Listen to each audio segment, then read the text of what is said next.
Eh bien, bonjour messieurs. Nous sommes de retour pour une dernière séance d'analyse du préambule de la Constitution de 1946, intégrée au bloc constitutionnel de la Constitution en vigueur de la Ve République. Nous finissons cette analyse par les articles 17 et 18 qui sont dans le prolongement de l'article 16 que nous avons traité juste précédemment. Donc je vais vous donner déjà lecture et analyse de cet article 17. L'Union française est composée de nations et de peuples qui mettent en commun ou coordonnent leurs ressources et leurs efforts pour développer leurs civilisations respectives, accroître leur bien-être et assurer leur sécurité. Point. Cet article apparaît fonder une fédération. Dès lors, il entre en conflit avec l'article 16 et l'article 18. Nous sommes donc en présence d'une contradiction interne à ce préambule, ce qui lui vaut un point de pénalité.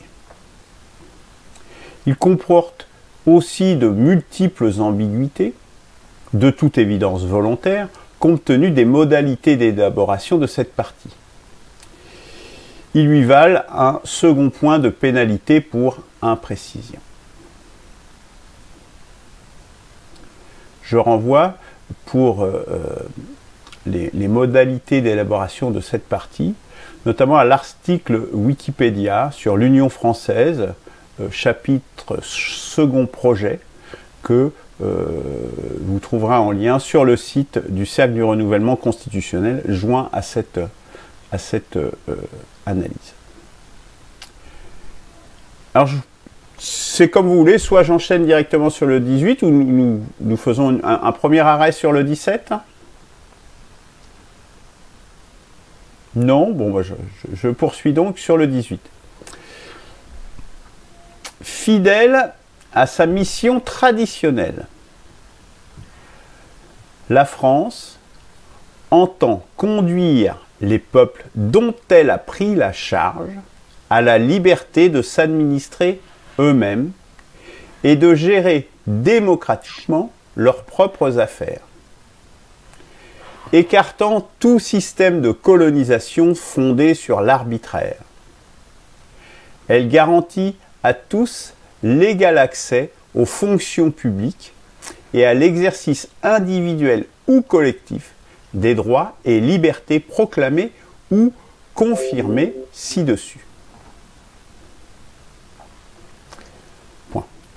Cet article réaffirme la volonté civilisatrice, universaliste de la France, initiée par la Révolution débutée en 1789. Mission dont atteste la dimension universelle de la Déclaration des droits de l'homme et du citoyen, et matérialisée ici par l'expression « conduite des peuples ». Concurremment, est affirmé le but d'une liberté et de démocratie pour ces peuples. Nous sommes donc là dans une justification de la colonisation. Il est également affirmé que cette colonisation ne peut être fondée sur l'arbitraire.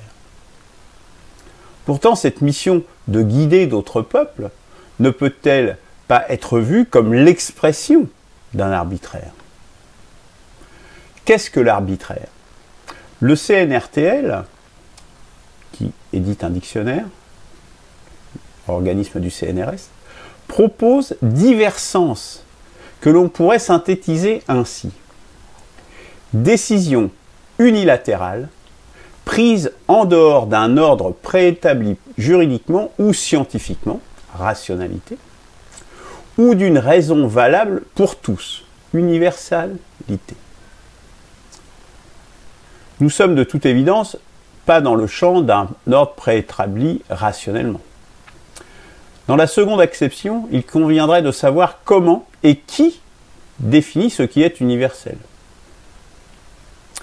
Au-delà de ce qui relève du bon sens général, de l'évidence, tels que les besoins du corps humain, il apparaît que pour ne pas risquer de tomber dans l'arbitraire, il conviendrait à minima que les parties soient consultées et s'accordent sur le périmètre et les modalités des choses comme la liberté ou la démocratie. Or, ici, dans cet article 18, il n'est jamais question de construire une telle trajectoire en commun. Voilà donc, messieurs, il est donc possible d'affirmer que cette déclaration est soit incomplète, soit fallacieuse. Et à tout le moins, qu'en l'état, elle relève précisément de l'arbitraire. C'est pourquoi il est appliqué un veto pour inconstitutionnalité d'une proposition imprécise ou trompeuse, compte tenu des conséquences graves pouvant en résulter. La deuxième partie de cet article, elle garantit à tous l'égal accès aux fonctions publiques et à l'exercice individuel ou collectif des droits et libertés proclamés ou confirmés ci-dessus, apparaît en décalage complet par rapport à la première partie. On peine en effet à établir le rapport entre la mission civilisatrice de la France et le fait de pouvoir exercer des emplois publics. De plus, de quels droits et libertés est-il question ici? Si ce sont ceux du début de l'article 18 lui-même, cela annule la nécessité de guider ses peuples. Si ce sont ceux de tout ce qui précède dans le préambule de 1946, à quoi sert cet article 18, puisque ces droits et libertés viennent juste d'être énoncés? On appliqua en conséquence un point de pénalité pour défaut de cohésion, de cohérence de l'article 18.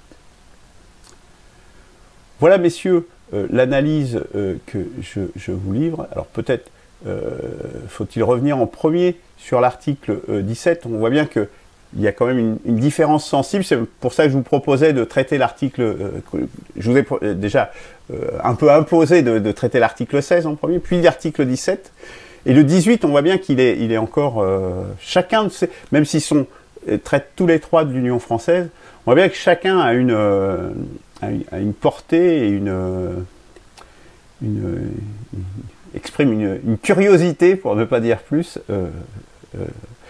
propre. Qui veut réagir à cette analyse en premier? Ne vous bousculez pas. Ton micro est coupé, Christian. Donne toi-même la parole. Bon, bah vas-y alors.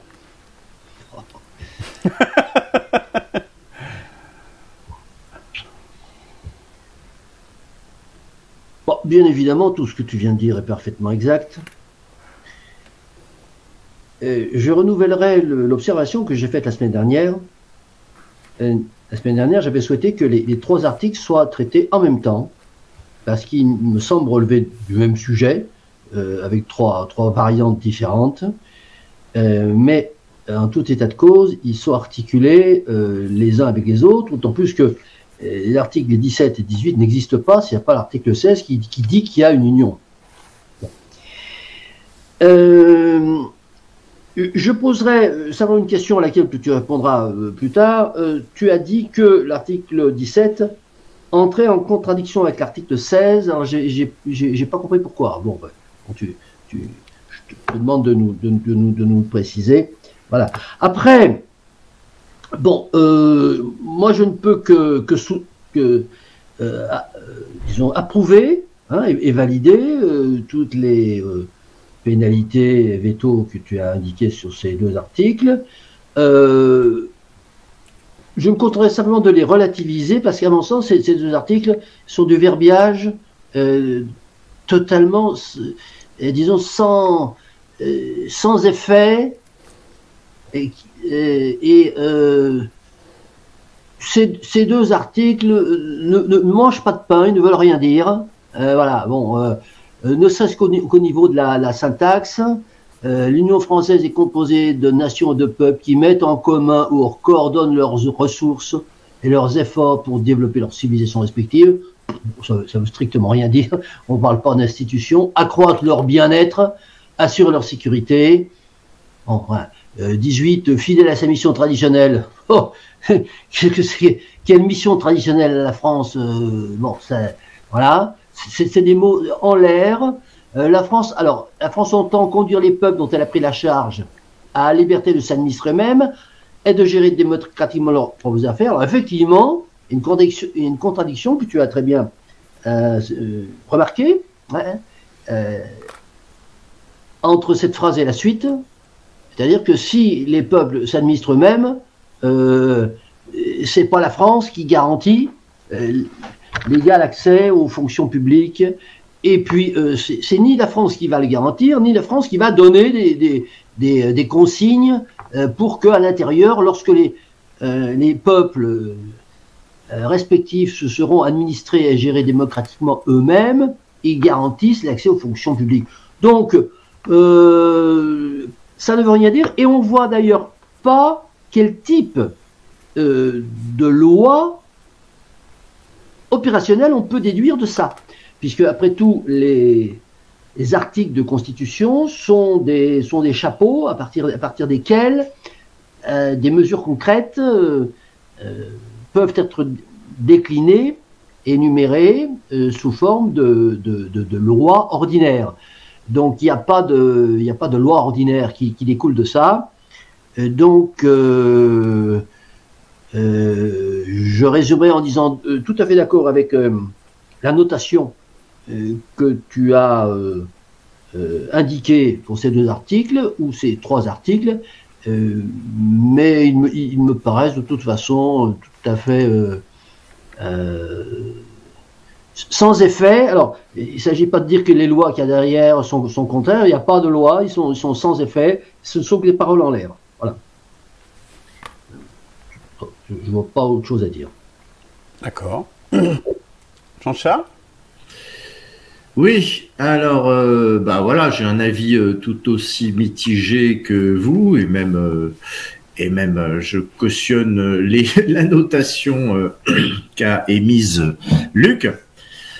Effectivement, le 16, le 17 et le 18 sont en relation. C'est une espèce de... On lit ça comme une espèce de glissement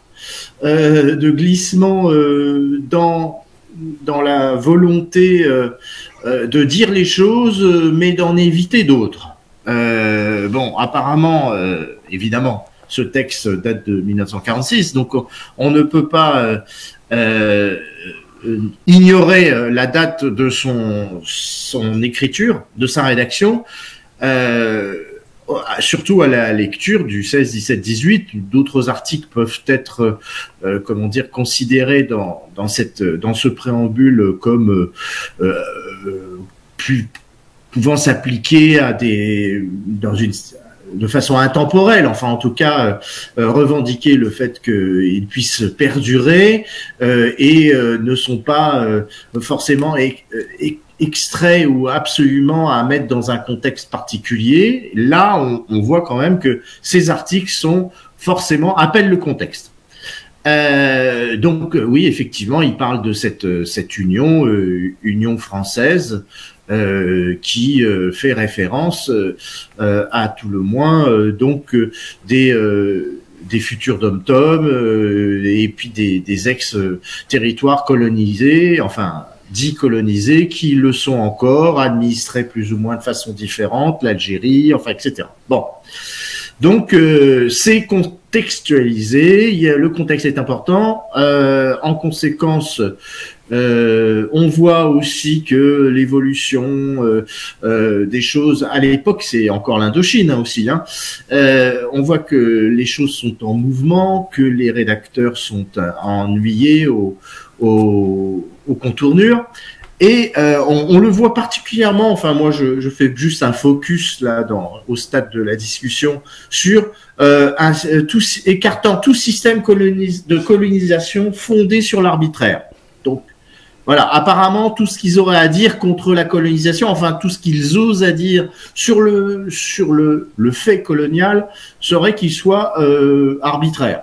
Bon, je pense que bon, des opposants à la colonisation ont d'autres arguments beaucoup plus lourds, et puis ceux qui vont défendre le fait qu'il y a une œuvre plus ou moins civilisatrice ou de prise en charge de certaines populations.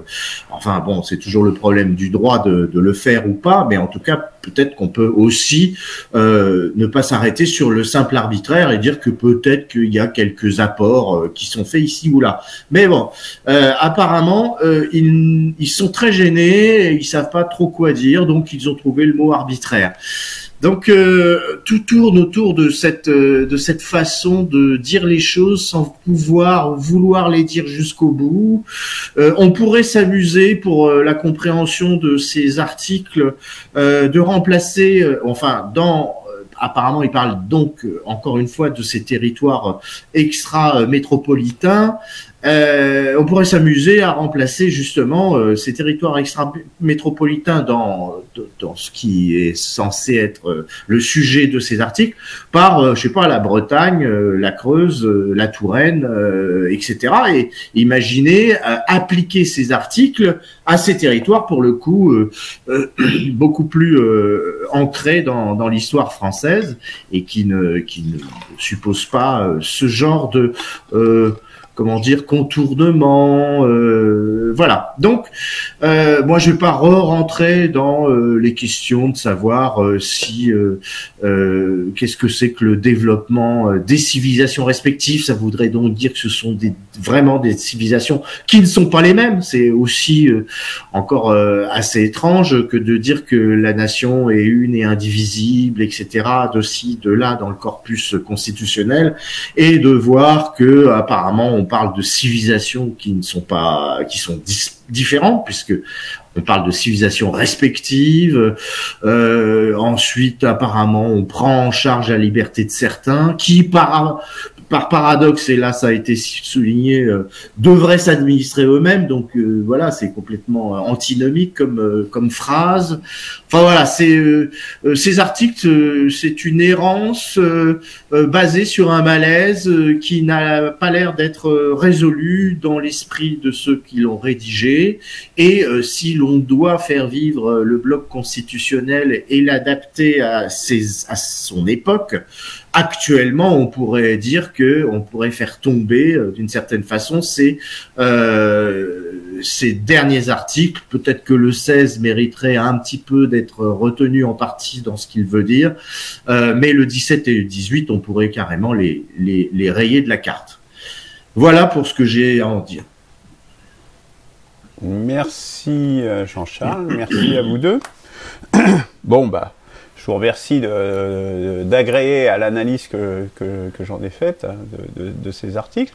Bon, je pense qu'on ne va pas s'étendre plus que ça, peut-être juste revenir sur deux points. Je pense qu'effectivement c'est très contextuel et il y a effectivement un malaise à l'époque, puisqu'il s'agit, en définitive, ici, et c'est pour ça qu'ils ne sont pas si anodins que ça, c'est pas juste du verbiage, je pense, c'est que, enfin, même si en fait ça en est contextuellement, mais politiquement, c'est justifier, la tentative qui est faite là, c'est de justifier la colonisation. C'est réellement ça. Et quelque part, avec cette création de l'Union française, c'est de la transmuter dans autre chose. Hein, en disant, bon bah, avant c'était colonisation, donc la France, point barre. La création de cette notion d'Union française telle que est donnée comme base dans l'article 16 vise en fait à muter la colonisation qui ne peut plus perdurer sous la forme antérieure et qui n'a aucune base légale quelque part, outre l'universalisme de la Déclaration des droits de l'homme et du citoyen. Et c'est là qu'on a justement la contradiction que tu me demandais de préciser, Christian, entre l'article 16 et l'article 17, puisque l'article 16, lui, en fait, on a l'impression que cette union, et le mot union est important, pose quelque part une agrégation donc, que j'avais synthétisée lors d'analyse de l'article 16 comme créant en fait une nation. Par-delà l'époque d'avoir une seule nation, c'est-à-dire une administration commune, centralisée, un État central, etc., unique. Or, l'article 17 s'oppose à cela, puisque, en fait, on parle de coordonner des nations composées de nations au pluriel et de peuples, et de les coordonner, les ressources, les efforts, etc. Et là, on est clairement dans une approche plutôt fédérale, voire confédérale. Et donc, c'est en ça que ces articles 16 et 17 me semblent s'opposer. Ce qui montre bien le malaise, d'ailleurs, parce qu'ils savent pas trop quoi dire, en définitive. Donc, ils disent blanc et noir en même temps entre ces deux articles. Alors, que ces articles ne soient pas effectifs, c'est quand même... Alors, en s'appuyant sur ces... Alors, tu pourrais dire que même sans ces articles, ils auraient fait la même chose, mais c'est en s'appuyant sur ces articles, quand même, malgré tout, que toutes les guerres de décolonisation ont été menées. Hein, c'est ce qui donnait une justification au fait de dire on veut garder l'Indochine, on veut garder l'Algérie et ce genre de choses. C'est quand même tout à fait important, me semble-t-il, comme effet. Hein, même si ce n'est pas un effet légal, textuel, etc., mais c'est un effet politique et tout à fait concret, puisque ça a coûté la vie à des gens. Hein. Donc je pense qu'il ne faut pas se...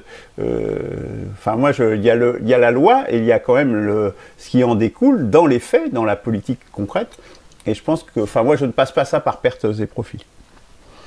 Et puis, dans le côté effectif également, je dirais qu'il y a quand même le statut notamment des collectivités comme la Polynésie ou la Nouvelle-Calédonie, sont quand même, outre les autres départements d'outre-mer, mais au moins ces deux territoires-là, montrent bien justifient justement qu'ils soient toujours rattachés à la France au travers de cette union française. Donc oui, malgré tout, ça a quand même des effets réels.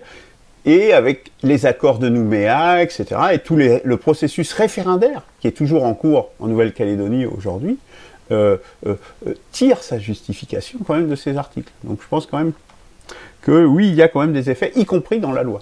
Pratique, politique, mais également dans les lois. Christian, oui, tu voulais sans doute réagir à ce que je viens de dire.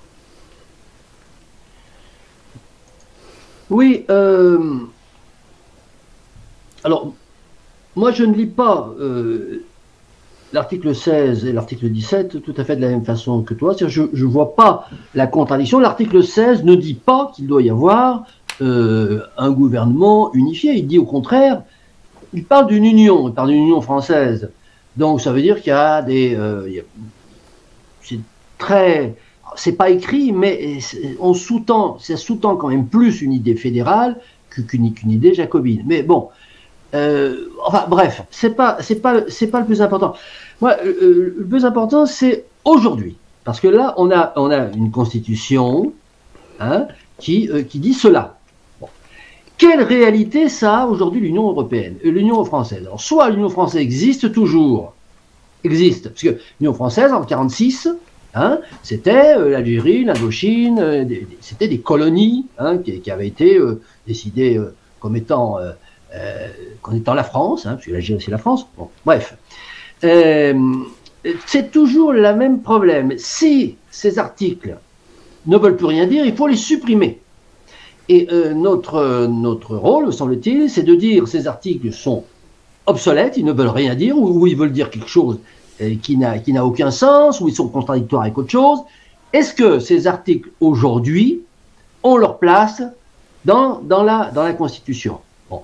Et afin d'amorcer un début de réponse à cette question qui me paraît essentielle, qui doit toujours d'ailleurs nous guider lorsque nous faisons une analyse de la Constitution, c'est cette Union française, qu'est-ce que c'est?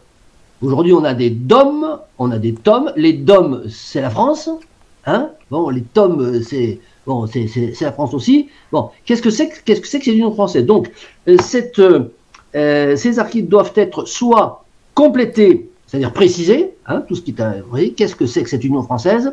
Soit l'Union française n'existe plus, hein, et alors il faut supprimer ces articles. Je crois que la principale question qui se pose par rapport à ces 3 articles, c'est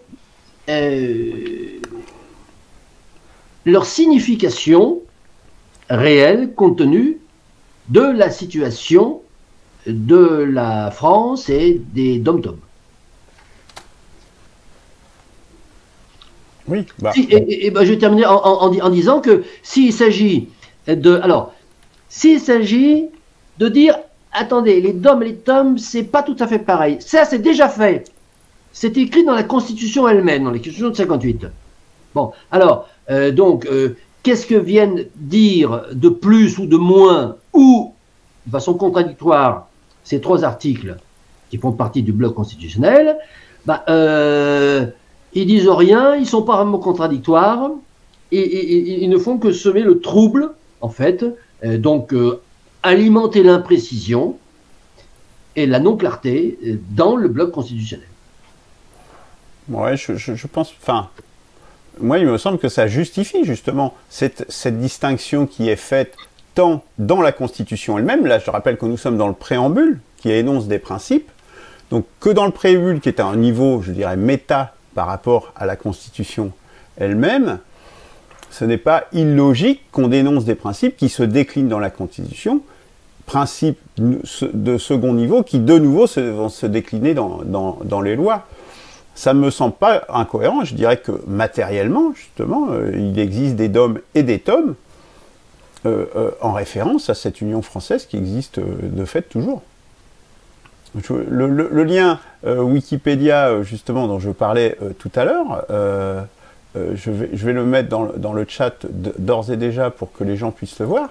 Cette notion existe toujours. Hein.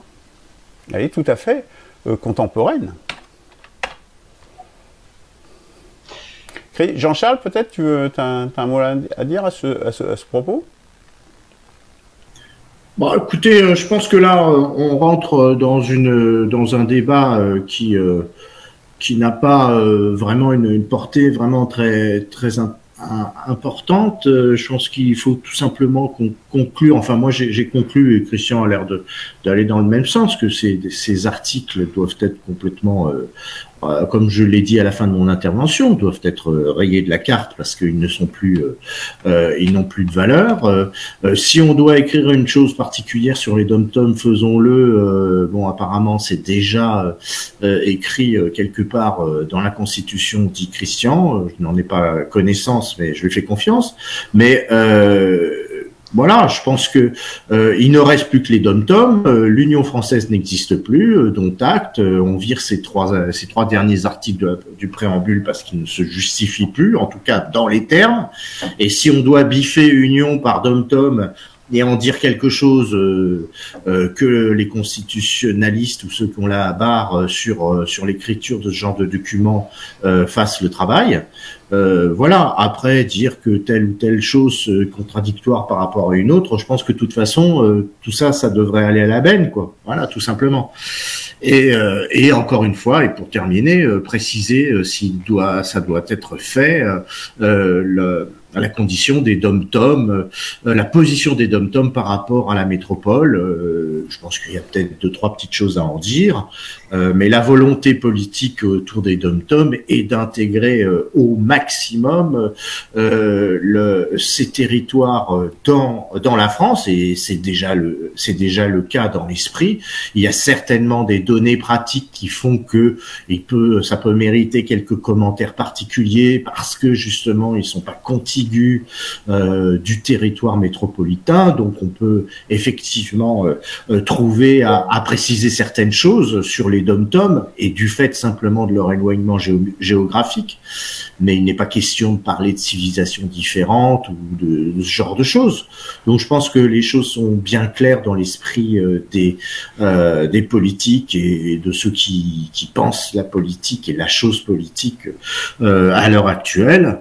Encore une fois, on vire cette notion d'union française qui n'existe plus. Ça sert à rien d'en parler et de maintenir des articles qui n'ont plus du tout leur justification et de modifier là où c'est nécessaire 2-3 considérations encore sur les dom-toms. Voilà. Ok. Christian, pour conclure. Oui, non, pour ajouter une raison supplémentaire encore à l'appui d'une demande de radiation de ces articles, c'est une phrase qui est tout à fait inacceptable. C'est, alors, fidèle à ses missions traditionnelles, la France entend conduire les peuples dont elle a pris la charge. Oui, bah ouais. Alors ça, bon, c'est les peuples dont elle a pris la charge et qu'elle a pris par les armes, hein, donc c'est vraiment, c'est une définition de la colonisation à peine voilée. Enfin, bon, ouais, non, c'est inacceptable qu'une phrase comme ça existe encore dans la Constitution française. C'est une raison de plus pour la biffer. Ok. Très bien. Oui, comme le reste d'ailleurs. Merci messieurs. Eh bien, une émission courte aujourd'hui. À bientôt. À bientôt.